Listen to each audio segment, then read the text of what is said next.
दोस्तों नमस्कार।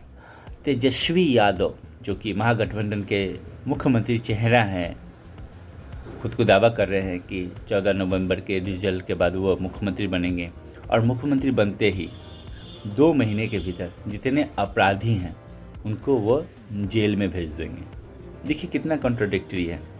खुद तेजस्वी यादव बड़े बड़े दबंगों को, बाहुबलियों को, अपराधियों को खुद टिकट देकर आप उनका मनोबल बढ़ा रहे हैं, उनको ऑक्सीजन दे रहे हैं। जब बिहार का नया जनरेशन की गुंडागर्दी से बाहर निकल रहा है, बिहार की युवा पीढ़ी अब अपराध की ओर आकर्षित नहीं होता है।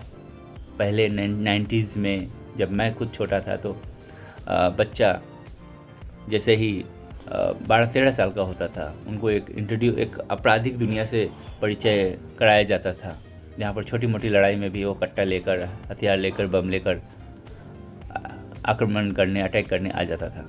लेकिन अब का बिहार, खासकर युवा वर्ग काफ़ी पढ़े लिखे हैं और अब वो अपराध और अपराधी नहीं चाहते हैं, लेकिन आप टिकट देकर अपराधियों को जिंदा करते हैं।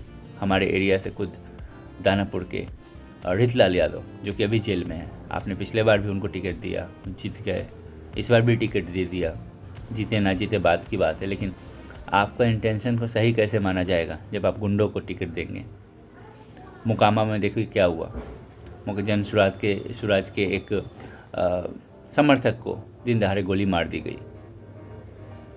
उसे कार से कुचल दिया गया।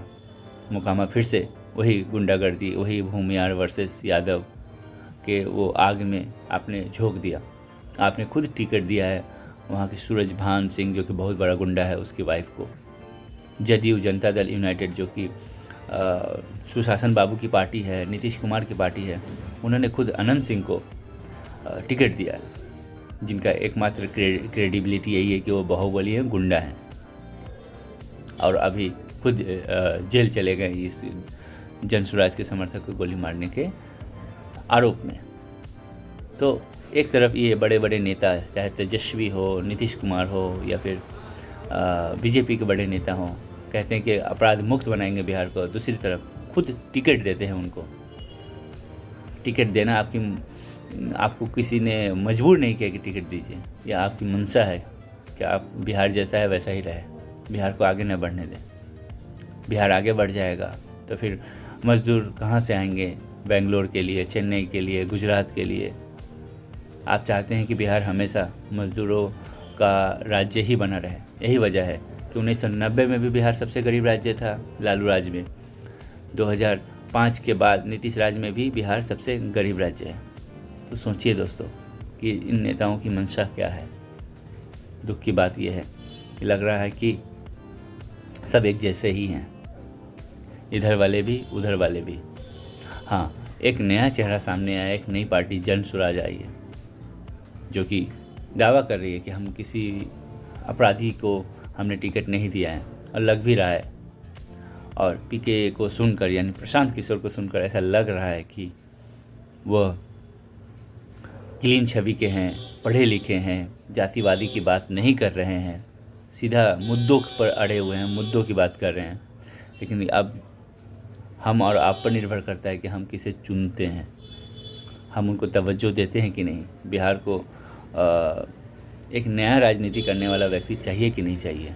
मैं क्लियर कर दूं कि मैं जनसुराज का कोई कार्यकर्ता नहीं हूं, पर हाँ, मैं ये ज़रूर चाहता हूं कि एक नई हवा बिहार में आए, एक नया खून की प्रवाह हो बिहार में, जो रूढ़वादी, जात पात और अपराधियों को बढ़ाने की बात ना करे, बल्कि शुद्ध रूप से बिहार के विकास की बात करे, बिहार की विकास करे।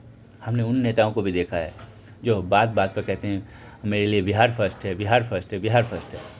और भाई साहब वो यूनियन मिनिस्टर हैं, चिराग पासवान की बात कर रहा हूँ मैं। पिछले 2 टर्म से उनके पिताजी भी यूनियन मिनिस्टर थे। तो भाई साहब वो क्यों नहीं बताते हैं कि आप जब बिहार फर्स्ट आपके लिए है तो आप दिल्ली में रहकर बिहार के लिए क्या किया, आपने कितनी फैक्ट्रीज़ खुलवाई, कितने इंडस्ट्रियलिस्ट से मिले, कितने इंडस्ट्रियलिस्ट को कन्विंस किया कि आप आएँ, प्लांट खोलें बिहार में, मैं फैसिलिटीज़ दिलवाऊंगा, मैं ज़मीन दिलवाऊंगा, बिजली दिलवाऊंगा, सड़क दिलवाऊंगा। आप तो भाई एनडीए के हिस्सा हैं, तो चिराग पासवान जी, केवल बातें करने से नहीं होता। आप बिल्कुल हैंडसम हैं, देखने में अच्छे लगते हैं, बिहार को अच्छे तरीके से रिप्रेजेंट करते हैं, इसमें कोई शक नहीं है। लेकिन केवल बातें करने से कैसे होगा?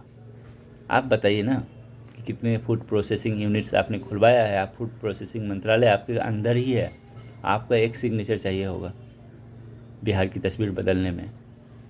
बिहार एक कृषि प्रधान राज्य है। इस संदर्भ में कृषि क्षेत्र में बहुत कुछ किया जा सकता है। तो चिराग पासवान जी और चिराग पासवान जैसे जितने भी बड़े बड़े मंत्री हैं जो दिल्ली में हैं, वो बताएं कि हाँ भाई, आप बिहार के लिए क्या कर रहे हो। बस ऑप्टिक पॉलिटिक्स करना आपने सीख लिया है अपने बड़े नेताओं से, कि दिखावे की राजनीति। देखने में आपको लगेगा कि ये जनता समर्थक है, लेकिन जनता के लिए करेगा कुछ नहीं। थैंक यू दोस्तों।